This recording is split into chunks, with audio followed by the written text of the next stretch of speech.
Hey, TCF family, join me in congratulating Rachel for being August Member of the Month. Rachel, congratulations. Thank you. Yeah. Woo. Long time coming, right? So tell the people about yourself. Just some general stuff. Sure. My name is Rachel. I've been doing CrossFit here for probably like 5 months. Before that, I did CrossFit for like 3 years and then took like a 2-year break after an injury.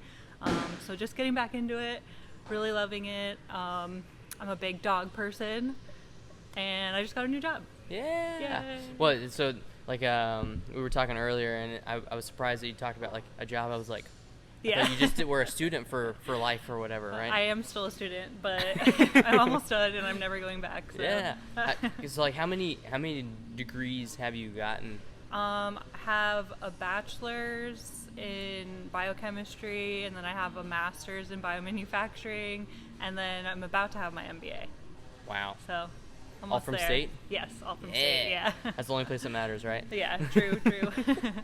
I mean, that's crazy. I got a bachelor's, and I could just imagine, or I couldn't imagine, going for I more definitely than like 4 years. took some time before going into my master's, because I was just like, okay, I don't know what I want to do. But then once I figured out what I wanted to do, I was like, okay, I'm ready to go back. So I Yeah. did like some graduate classes first, and then decided to do the full thing. Yeah. But, yeah. So you actually had like a little purpose Yes. going back for the I master's. think like undergrad I didn't have a purpose, so I was like, oh, this isn't great. But then I feel like once you do something you like, then it's a lot easier. Yeah. Yeah. Cool. Awesome. And then, so you said you're from Raleigh, or you technically are from New York, but basically grew up in Raleigh. Yes. Okay. My whole family's from New York, but Cool. Awesome. And so, obviously, if you're from New York, you have to like the Bills, right? yes. It's really funny because you can figure out who is a Bills fan because they have Bills stuff like everywhere. Yeah. I feel like for the longest time, it was when you said you're a Bills fan, everyone's like, oh, I'm so sorry. And now it's like, everyone's like, oh, they're everywhere. Like, they're finally Bandwagon okay. fans. They're getting good. Yeah. Yeah, there's a bunch of They're getting bandwagon good. fans. They're not actually fans. I feel like they were just like embarrassed to show it off for a little bit. And now they're like, yes. Okay. Yeah. Well, it's like because there's a lady that comes earlier in the morning that's a huge Bills fan.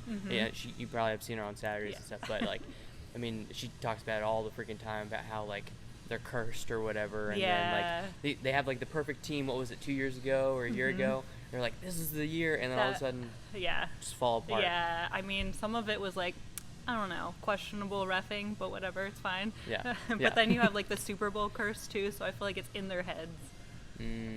Like they're like, we can't win a Super Bowl now, so they gotta get out of their heads. Yeah, but hey, I mean, it's fun to watch a good game no matter what. Yeah, as long as it's a good game or whatever. I'm like a big underdog person too, so like I feel like when they were bad, I was like, no, they're gonna come around, they're gonna make it anyway. Yeah. So you're almost like the opposite. When they start getting good, you're like less of a Like, fan, aw. and then when they start doing bad, you're like, yeah. I just want like that, like I want them to just overcome it, like have like one of those Hail Mary throws or something. That's what I'm waiting for. I'm like, yes, we need that. Yeah. I mean, Josh Allen, he's freaking.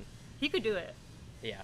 He just needs the One of these days. support system around him or whatever, right? Yeah. And he needs also, what was it? I was watching like the Manning cast. They were talking about you need to stop just doing like stupid throws. He just randomly just throws it, and it's Well, obvious. he gets these little beady eyes, and I'm like, oh no, he's gonna do something.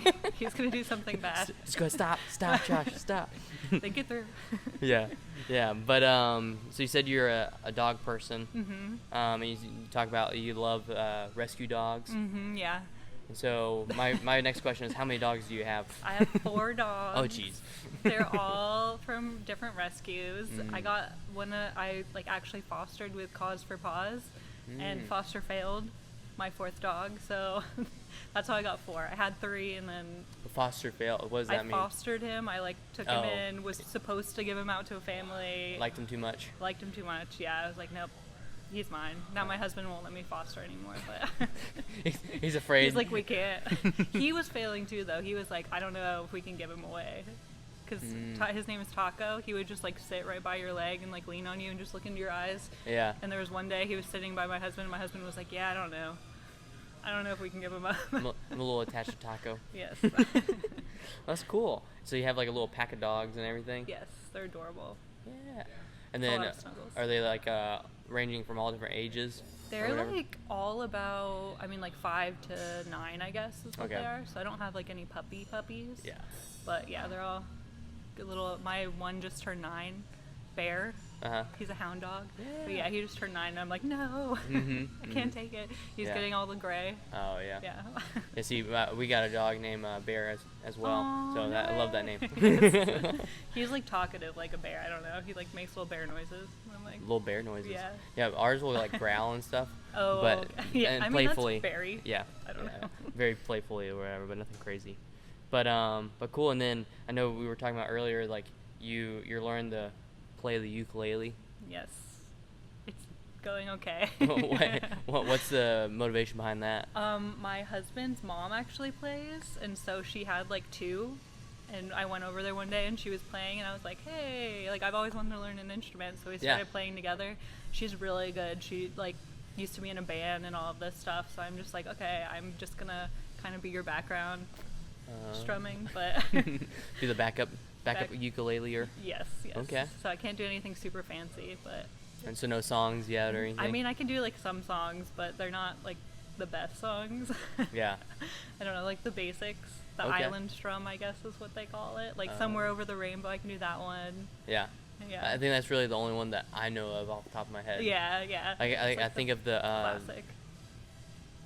Really that, and then for some reason...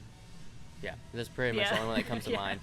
I'm trying to think of like another ukulele song that I know of, and it's like no. Yeah, you can pretty much do all of them. There's like a bunch of songs online, like you can look up, and it gives you like the sheet music, and so you can do a bunch of random stuff. Like I've been learning like Creep, which is really really hard.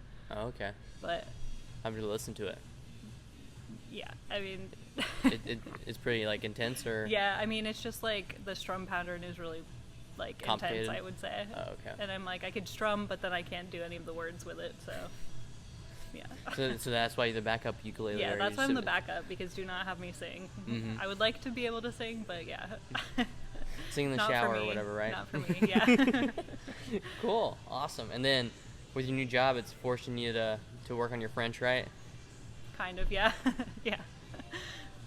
And so like you said you did it like in high school or whatever, and yeah, I did French in high school when everyone else was doing like Spanish, which is much more useful. Like did not ever use it, but then went to the Rugby World Cup last year and like started doing it again. So I did it for like a year before we went because I wanted to be able to get around and stuff. Yeah. Didn't use it at all really because everyone speaks English, but it was good to know. And now my new company is a French company, so I'm like, okay, maybe they'll send me. Since I know some French, maybe they'll send me to France. Yeah, well, I mean, I'd say that French is a lot more useful for you now, since instead of Spanish, since you're working at a French company and stuff. So I mean, hey, it's all in it all came back around, yeah. Well, cool. And then so for like your fitness story, what's kind of got you to this point? I think like my first like getting into fitness was running in high school. Because I was just like, when we would do the mile, I would do like a 16-minute mile. Like I couldn't do the full thing. I would kind of stop and walk. And so I was like, oh man, I like really want to be able to do this. So I started running, and then I did like my first 5K, my first half marathon. And then from there, I think that's how I started like getting into CrossFit, because I did like some strength training and stuff. And there was a 6-week challenge at South Durham CrossFit. It used to be South Durham CrossFit. And so that's how I got into CrossFit like forever ago. Yeah. But now I'm here. Yeah. Yeah. And then you joined in what, January, right? 2024? Yes, January. Woo. Yeah. And so what was the biggest challenge prior to joining the TCF family? I just like hadn't done group workouts in forever, and so like doing it on your own I feel like is really difficult to like motivate yourself every day. So I feel like that was my biggest challenge. Just like I had a home gym, and so I would like go out there and do like a little bit of stuff, but you don't have like that challenge or like a structured workout either. So I think that was really hard. And then when you don't have that structured workout too, it's like there's not as much of a reason to like have a good nutrition. So like I was like eating okay, but I didn't have like a goal for my nutrition or anything like that. So I would definitely like go off, especially on the weekends. Eat a lot of fries. Yeah. But yeah. And then it's kind of like you have those people to go to, so it makes you a little bit more like held accountable to actually coming in and being more consistent and stuff, right? And then when you're here, you have someone like telling you like if you're doing a movement wrong too, which helps prevent injury, which is really nice. So yeah. You don't want that to happen, right? Yes. And so kind of how'd that challenge make you feel, right? How did like the working at home, losing motivation, how did that all make you feel? I am like definitely tired and like didn't really feel like I wanted to go out very much or like do much with people. Like I feel like you kind of get when you're lazy at home, like I feel like you're lazy in other parts of your life as well. So I definitely felt that way and like just unmotivated, I guess. Yeah. And so then coming to the TCF family, it's kind of like helped you be more motivated and be more consistent. Any other positive impacts that you've seen? I mean, definitely like more active in everyday life. Like I just feel like I have more energy, and so I'm like going on more walks. Like I'm taking my dogs on hikes and stuff like that, which I was doing like a little bit before, but not as much. Like so I definitely feel like it's like good for the rest of my life. But it's not only good for you, but it's good for them too, right? It's good for my dogs. Yeah. Get them out and get some energy out and stuff like that. Yes, they're definitely happy about it. Yeah, good. And then anything that you'd say to someone on the fence about joining? Yes, I would say that like don't be scared. Anyone can do it. There's always like some way to scale if you can't do a certain movement, and there's always people there to help you figure out how to like do something a different way if it's not working for you. Yeah. I mean that's the important part about like just knowing your body is scaling. Don't worry about what everybody else is doing, and like hey, let's focus on Rachel. Yes, whatever I feel like people do. see like CrossFit games and they're like, I could never do that, and it's like you don't have to do that though. No, yeah. I mean, we definitely not. We're all at different points, and then we're all just trying to make progress. Yes. Whatever that looks like. Good. And then anything else you'd like to add? I would just like to add that I'm really grateful for Triangle CrossFit. I feel like it's been a great experience so far, and I'm really happy that I've been here for like almost 5 months now, which is crazy because it doesn't feel like that long, but time flies when you're having fun, right? Definitely, yeah. And I'm excited. Like I look at the workout every day at 8. I'm like, yes, okay, this is what we're doing tomorrow. So I just feel like it's brought so much like joy into my life. Yeah. So Awesome. Well, Rachel, congrats on being August Member of the Month and everything. And then, hopefully everybody learns a little bit more about you. Yeah, thank you.